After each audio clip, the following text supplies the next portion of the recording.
organisasi yang sudah ada. Ada yang namanya government, ada yang namanya political society di DPR, adanya civil society. Jadi peran relawan sudah selesai seharusnya ketika mengantarkan orang pada kekuasaan. Kalau relawan itu diperiksa, maka tragedi nol sangat mungkin terjadi. Apa tragedi nol? Nol bilang begini, gaji saya ini cuma 11 juta ditambah tunjangan 35 juta dalam suatu podcast. Jadi cuma 46 juta. Apakah itu cukup? Ya dicukup-cukupkan. Karena itu saya tidak mau makan mewah dan lain sebagainya. Tapi saya juga banyak pasukan, banyak teman dan lain sebagainya. Jadi gimana dong? Ya kalau kita nggak kuat nyopet kita katanya. Ternyata sebelum interview itu saya duga dia udah nyopet. Karena 3 miliar itu diberikan pada bulan Desember. Dan saya yakin podcast itu baru pada tahun 2025. Jadi udah nyopet duluan. Nah itu yang membuat kemudian kita jadi sulit. Begitu jadi komisaris karena Anda diusung oleh kelompok-kelompok tertentu dalam masyarakat, gerbong Anda di belakang langsung datang. Ada yang bilang bang, pak, bos, bro dan lain sebagainya. Semuanya minta sumbangan, minta duit dan lain sebagainya. Makanya beruntung Refli Harun tidak pernah HMI, tidak NU, tidak Muhammadiyah, tidak GMNI, pribadi saja. Alhamdulillah kalau fit and proper test di DPR pasti kalah saya. Karena tidak didukung oleh kelompok atau kekuatan-kekuatan apapun. Nah, karena itu menurut saya kalau alasannya kita menghilangkan korupsi, saya kira saya setuju untuk dibubarkan ya. Tidak hanya Refli Harun, Roy Suryo juga setuju bila relawan dibubarkan karena hanya menjadi alat politik, namun dengan gaya humor dan terkesan seperti mengolok-olok. Roy Suryo juga menyayangkan jika Jokowi Mania benar-benar dibubarkan karena ia kasihan melihat Andi Aswad yang baru saja naik pangkat menjadi PLT Ketum Joman dan belum sempat menikmati manisnya menjadi Ketua Umum Jokowi Mania, namun langsung dibubarkan. Ya, kalau masih ada relawan-relawan ini, kalau dibubarkan yang paling sedih nanti Bang Andi Aswan, Bang Andi. Karena barusan dapat jabatan pelaksana tugas ketua umum itu, PLT jabatannya baru ini. Lanjut dulu. Ya. Nah, jadi barusan naik jabatan dari PLT, masa mau dibubarkan sama Bang Saur ya, gitu. Oh ide. Ya memang berarti ada sesuatu Bang Andi. Tapi di lain bahasa saya setuju dengan Bang Saur tadi ya.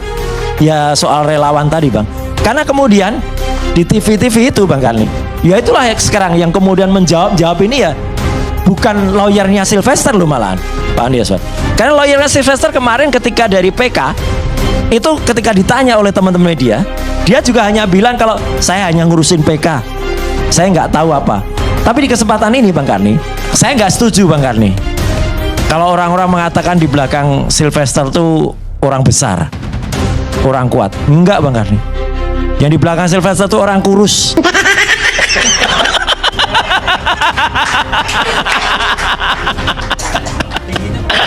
Tingginya nggak usah. Nanti tingginya beda-beda soalnya. Kadang-kadang lebih tinggi, kadang-kadang rendah. Jangan-jangan ada dua. Oh, ini lain lagi Bang Karni. Tapi gini Bang Karni, saya mau jawab saja. Karena pasti saya langsung berubah wajahnya. Tapi gini Bang Karni, saya mau jawab saja. Karena pasti saya langsung berubah wajahnya. Kita harus saling menghargai. Nggak usah lagi, udahlah. Terlalu banyak prasangka. Nah, yang punya prasangka itu Anda sendiri dari awal. Ngomong ini, ngomong itu. Saat Refli Harun ini bekerja tidak ada agenda politik, tidak ada pesanan, tidak ada nyari keuntungan, tidak ada angin yang masuk, tidak masuk angin, ya kan? Coba Anda lihat. Apa kebohongan yang saya buat? Apa uang yang saya dapat? Apa transfer yang saya dapat? Nah, apa Anda yakin Refli Harun menjadi alat orang? Refli Harun menjadi orang yang bisa dipakai? Ya, Jadi kalau kita mau adu integritas, ya udah cek rekening lah kita, kan begitu. Udahlah, itu aja lah ya. Sudah. Dinda Faisal, saya mohon maaf ya. Kan emosi. Saya nggak mau berdebat Saja. beginian lagi, nggak enak lah. Kita kan teman ya. Jadi saya mau luruskan begini Bung Refli. Oke. Nah, anda Ya, pelan. silakan. Silakan. Saya pelan. Tapi kalau Anda mencoba-coba arogan, saya akan reaksi. Jadi Ya. Perdebatan panas antara Refli Harun dan Faisal Assegaf kembali berlanjut soal mediasi di pertemuan audiensi tim reformasi Polri. Faisal menyebut bahwa Refli dan kawan-kawan terlalu banyak berprasangka terhadap orang lain, merasa terus disudutkan. Refli Harun membalas semua prasangka Faisal dengan pernyataan tajam bahwa dia tidak bekerja untuk siapa-siapa. Refli juga menantang balik Faisal Assegaf untuk adu integritas dan saling membuka isi rekening masing-masing. Apa Anda yakin Refli Harun menjadi alat orang? Refli Harun menjadi orang yang bisa dipakai? Ya. Jadi kalau kita mau adu integritas, ya udah cek rekening lah kita, kan begitu. Kita harus saling Kalau begitu menghargai. nggak usah lagi. Udahlah, Anda terlalu banyak prasangka. Anda Nah, beri yang dialog. punya prasangka tuh Anda sendiri dari awal. Bahasa- Ngomong ini, ngomong itu. Merasa penting. Refli Harun ini bekerja tidak ada agenda politik, tidak ada pesanan, tidak ada nyari keuntungan, Punya agenda tidak ada politik. angin yang masuk, tidak masuk angin. Ya kan? Masuk angin Integritas kita boleh diuji. Itu masalahnya. Udah, Kita uji. itu aja. Kalau Anda banyak sekali isu yang melingkupi Anda, Itu kan Anda bekerja buat tanggung siapa? jawab Buat kepentingan Anda. siapa? Buat siapa? Jangan manuver untuk Ya itulah, udahlah. Apa politik. Dan saya dalam kasus ini Kalau nggak ada orang kaitan bicara apa-apa. politik, Pak. It's not my business sebenarnya. Saya hanya ingin memfasilitasi dialog, dan dialog itu adalah dialog dengan tim reformasi. Nggak ada kaitannya dengan agenda-agenda politik di belakang layar itu. Saya nggak ngerti, ya kan? Merasa Faisal Assegaf jadi playing victim, Refli mencecar balik Faisal yang tampak ngotot dengan argumentasinya dan menyalahkan orang lain. Dengan tegas dan tajam, Refli balik mempertanyakan integritas Faisal Assegaf dan agenda politik yang sedang ia lakukan. Karena begitu banyak isu miring yang menerpa di belakang Faisal Assegaf, Refli juga menambahkan bahwa dia bukanlah orang yang suka mendadak masuk angin ketika ada agenda politik yang sedang dijalankan. Tetapi saya bicara mengenai sebuah sikap. Hargailah, karena sikap itu didasarkan pada sebuah pendapat. Bung Refli. Bahwa saya punya pendapat bahwa orang tidak boleh dihukum sebelum ada putusan pengadilan yang berkekuatan hukum tetap. Itulah namanya presumption of innocence. Kalau Anda bekerja di bidang hukum, Anda pegang itu namanya presumption of innocence. Bahkan bila perlu, kalau Anda diperlakukan tidak adil, Anda keluar dari itu. Itu orang hukum akan senantiasa begitu. Nah, karena kita beda level bergeraknya. Anda di level politik yang dinamis, saya di level hukum. Maka silakan hargai masing-masing. Bergeraklah sesuai dengan keyakinan Anda di level politik. Saya bergerak di level hukum. Udah. Mungkin kita bisa sama, bisa kita berbeda. Yang paling penting jangan kemudian tiba-tiba seolah-olah ada yang bersih, ada yang bohong, ada yang tidak. Kalau Anda lihat, ya kan? Coba Anda lihat apa kebohongan yang saya buat, apa uang yang saya dapat, apa transfer yang saya dapat. Nah, apa Anda yakin Refli Harun menjadi alat orang? Refli Harun menjadi orang yang bisa dipakai? Ya. Jadi kalau kita mau adu integritas, ya udah cek rekening lah kita, kan begitu. Kalau tahu, hadirkan saja. Sylvester, ya it is your business. Tapi Iya. Anda lawyernya Sylvester juga ya, Ade? Saya kawannya Sylvester. Saya berkawan. Kalau gitu, gimana Bung Ade sebagai kawannya juga tidak bantu menghadirkan Bung Ade? Membela yang salah. Ya, gimana? Gimana Bung Ade juga kalau gitu sebagai kawannya juga tidak bantu menghadirkan Sylvester saja sesuai keinginan Kejagung juga? Ini mohon maaf ya, kadang-kadang pengacara itu menyesatkan hukum untuk kepentingan kliennya. Jadi daluarsa kasus Sylvester Matutina ini 16 tahun. Jadi kalau sekarang baru 6 tahun, maka masih 10 tahun daluarsanya. Kenapa? Karena dia itu dikenakan 311 KUHP. Baik teman-teman, kembali lagi bersama saya di channel ini. Teman-teman di sini pasti kalian sudah melihat video di atas bahwasanya termul-termul ya mulai panas atau tak tahu malu ya status pembaca aja sok melebihi yang buat memalukan. Ya jadi perut yang lapar, ya pasti otak kosong. Itulah Termul yang belum pulang kandang alias Bang Toib. Jadi teman-teman di sini menyedihkan bangsa ini diisi para Termul yang bodoh dan perusak tatanan bernegara. Nah, jadi teman-teman, semua Termul itu memalukan dan menjijikan. Termul teriakan mulut lancang. Itulah si Termul nyerocos nggak karuan biar lawan debatnya berkecok. Ya, jadi begini integritas lulus Universitas Hasanuddin dipermalukan selalu. Ya, memberikan statement atau yang tidak punya data. Muka sombong, otak kosong, ngomong bohong, ciri khas Termul sejati. Nah, oke teman-teman, ini orang pinter, humoris, orang bodoh, meringis. Kalau host Termul bodoh tidak menutup kemungkinan pengikut Termul bodoh juga banyak makan uang haram. Ya, jadi gerombolan Termul itu yang penting pintar, nyocros, corongnya dapat bayaran. Jadi kalau terlalu banyak makan uang haram hasilnya pun suka ngaco ya Termul. Jadi bubarkan relawan, bikin gaduh dan gak ada kerjaannya makan uang rakyat. Ya mana ada sejarahnya kalau Termul itu sehat. Apalagi cerdas, Termul itu udah memilih jalan kotor dan bodoh dengan sengaja, makanya merasa nyaman makan minum dari barang haram. Nah kalau gitu aturan langgar aja kalau negarawan gak jujur. Ya jadi teman-teman, waduh para gogon ya, sekolah lah gogon, mantap keren. Ya keren banget Rehar, semangat. Dengerin dulu, simak baru bantah, itu baru benar. Jangan perang suara.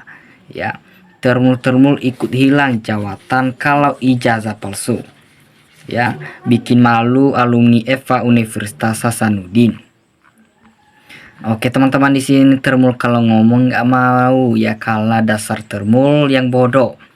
Ya, apa untungnya relawan yang hanya sebagai untuk menjaga, membela yang salah. Ya, jadi wah saya udah kangen sama Pak Saur Siagian ini. Kalau sudah Bang Saur bicara pasti terjadi dan terlaksana. Semoga Tuhan menyertai dalam segala perjuangan membela kebenaran. Nah teman-teman ya, Termul mana sih yang gak memalukan? Semua juga memalukan. Ya gak bisa berargumen, adanya cuman emosi tidak bermutu. Ya bukankah semua warga negara sama di mata hukum siapapun orangnya? Ya hampir 25% rakyat Indonesia belajar ilmu hukum. Ini betul Refli Harun, Termul tidak malu.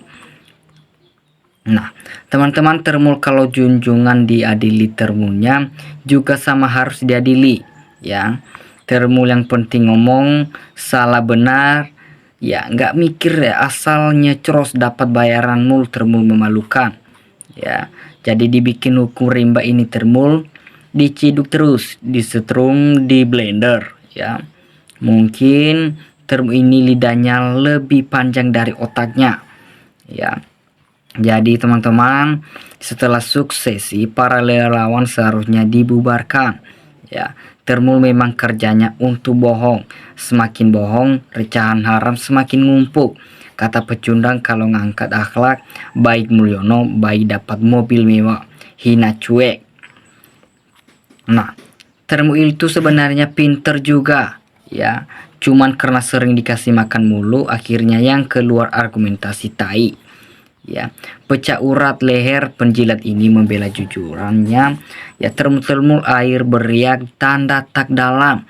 Relawan rela klu dikasih jabatan, tapi melawan klu tak dapat jabatan. Nah dasar binatang yang mukanya berkerut kayak kakek-kakek itu, suruh tes urine dulu. Ya binatangnya mukanya berkerut, ya bukan hanya memalukan tapi juga menjijikan. Nah oke teman-teman, ya di sini orang Termul pada heboh atau pada bodoh semua meski sarjana karena pakai duit ambil gelarnya biar bisa-bisa Indonesia ini pecah gara-gara Termul. Nah Termul ternak itu hewan binatang, tidak punya akal, tidak punya malu. Yang membodohi publik adalah Termul yang bodoh ya. Jadi Andi Azwan tidak pernah jadi komisaris ya karena goblok. Kalau pintar bisa jadi udah jadi. Nah teman-teman, Andi Azwan tidak pernah jadi komisaris yang karena goblok. Kalau pintar pasti udah jadi. Ya relawan untuk membantu bencana alam bukan untuk penguasa. Ya Rapi hancur dilawan Bravo. Ya Happy di Harun. Ya termul ini asal bunyi ilmu. Ya nggak ada omong kosong. Ya bahkan pukul aja dengan tangan Pak Revi itu termul sok pintar. Nah oke teman-teman, ya mana ada orang jujur dan cerdas jadi termul memalukan anak cucunya. Ya yang namanya mania itu ada gunanya, jiwa atau emosi yang tidak menentu ya. Jadi yang namanya para termul ini sungguh memalukan diri sendiri. Ini syarat dari termul otak waras diajak setting bego dulu, ini syarat utama. Nah pengacara termul orang bodoh kalau ngomong cuman nyeyel ya. Terus gimana mau jadi komisaris wong bodoh dan nyeyel ya. Diadu aja sama ayam jago.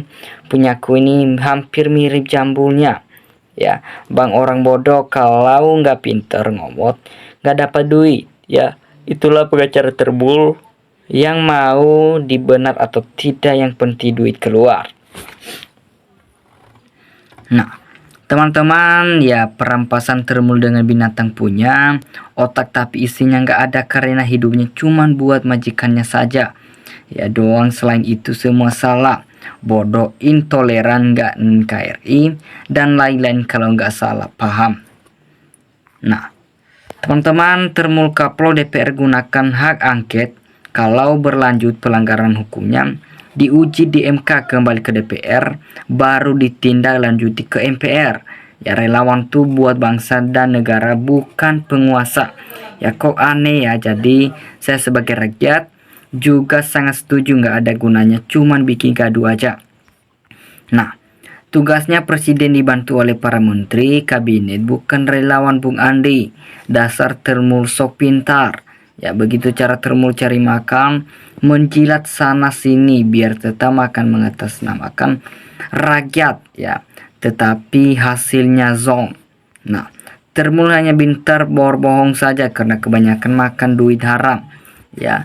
Emang termul kehilangan cuman ngotot dan koar-koar doang ya. Jadi dia saat tampil selalu seperti itu, disuruh pulang kampus kuliah lagi. Nah oke teman-teman, dimanapun kalian berada, kasih tanggapan kalian di dalam komentar.